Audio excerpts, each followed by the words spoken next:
Tonight's headlines: Sara Duterte making late entry a strong possibility.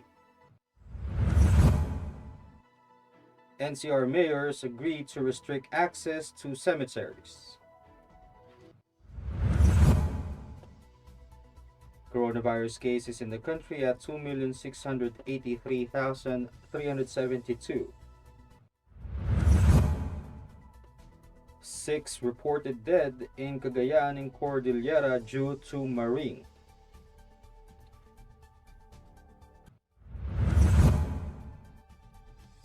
Signal number 2 still up over Batanes and Babuyan Islands.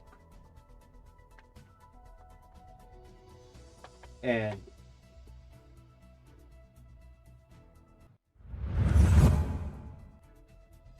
Philippine trade gap widened to $3.577 billion in August.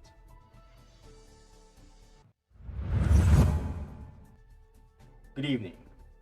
Today is Tuesday, October 12, 2021. I'm Elmer Navarro Manuel, and this is Tribune News on Cue. Here are the stories for this evening. Think tank Fitch Solutions said Tuesday it was not discounting the possibility that Davao City Mayor Sara Duterte will make a late entry into the 2022 presidential race. Fitch Solutions cited the case of her father, President Rodrigo Duterte, who entered the 2016 presidential race through substitution. To recall, Senator Ronald Bato de la Rosa, who is now the standard bearer of the ruling PDP Laban Party, had said he was willing to withdraw his candidacy for president if Sara would run for the post under their party. Sara has repeatedly said she will not run for president, and she has filed her certificate of candidacy to seek a third term as mayor of Davao City on October 2.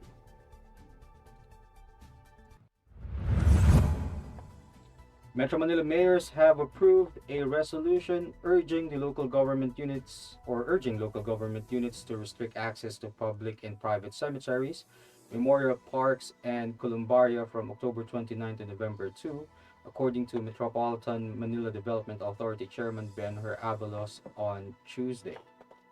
Abalos said the resolution aims to avoid super spreader events during the observance of Undas or All Saints and All Souls Day. Abalos said the public can go to cemeteries before October 29 or later than November 2, subject to the prescribed 30% venue capacity and compliance to health protocols. There are 29 public cemeteries in Metro Manila. Abalos also presented a resolution by the Metro Manila mayors to shorten the curfew hours from 12 midnight to 4 a.m. starting October 13, since the number of COVID-19 cases has gone down since the implementation of the alert level 4.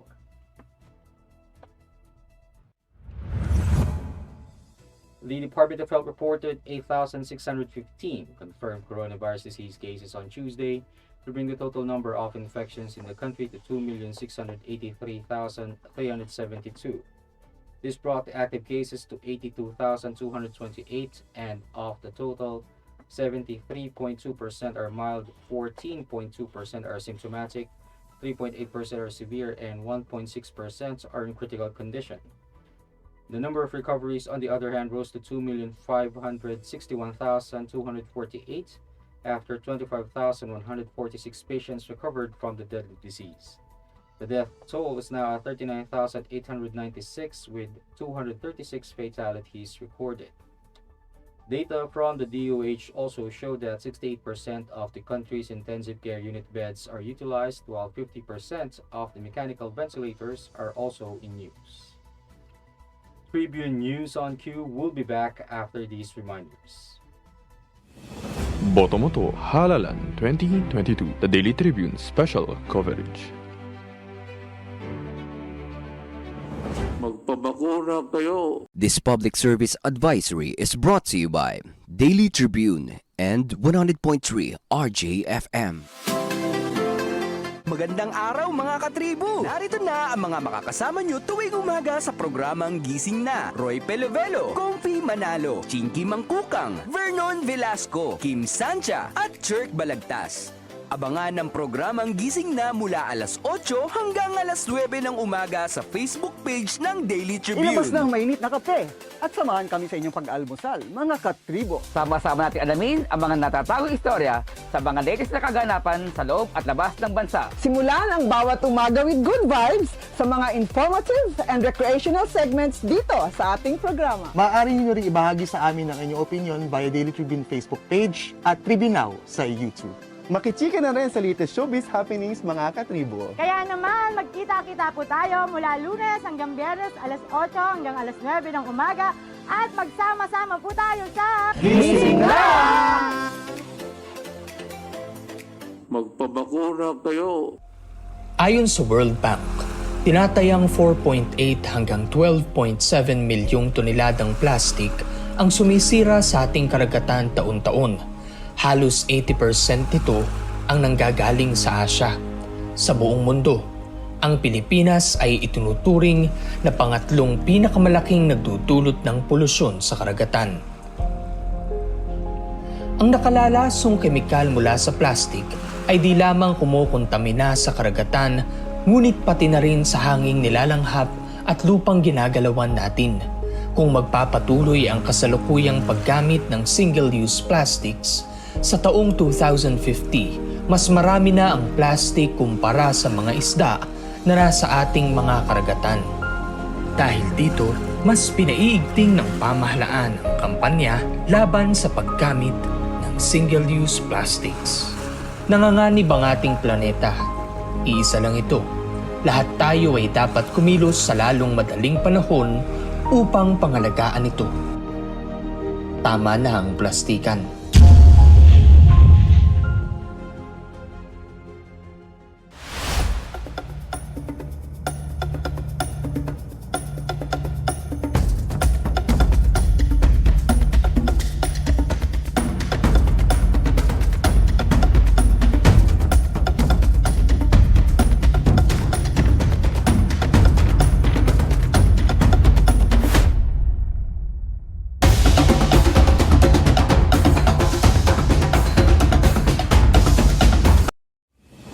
Botomoto Halalan 2022, the Daily Tribune special coverage.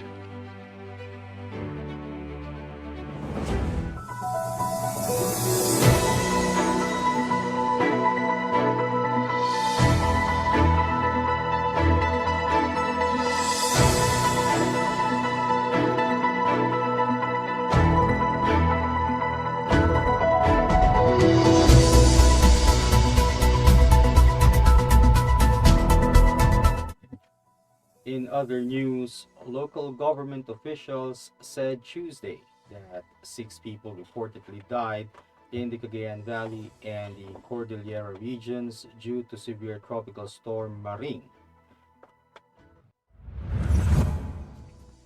Benguet Governor Melchor de Clas said aside from the 3 minors who were said to have died, 2 others are also reported dead due to landslides in Itogon. Citing initial reports, de Clas said the 3 minors were eating when they were covered by landslides. Authorities are still looking into the details of the incident.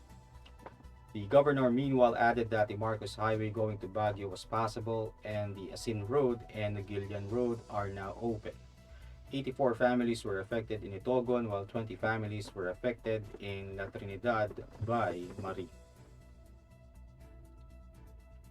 State Weather Bureau Pagasa announced that severe tropical storm Maring has accelerated while moving westward over the West Philippine Sea on Tuesday afternoon. In its 5 p.m. bulletin, Pagasa said that areas are still under signal number 2 are Batanes and Babuyan Islands. Meanwhile, signal number 1 is raised over Cagayan, western portion of Isabela, Quirino, Nueva Vizcaya, Apayao, Abra, Kalinga, Mountain Province, Ifugao, Benguet, Ilocos Norte, Ilocos Sur, La Union, Pangasinan, Nueva Ecija, Pampanga, Tarlac, Zambales, and the northern portion of Bataan. Pagasa also said light to moderate with at times heavy rains are highly likely over Ilocos Region, Cordillera, Cagayan Valley, and Central Luzon on Tuesday night or Wednesday morning. And in business, the Philippine Statistics Authority reported Tuesday that the Philippine trade deficit widened in August, even as exports grew faster than imports from the previous month.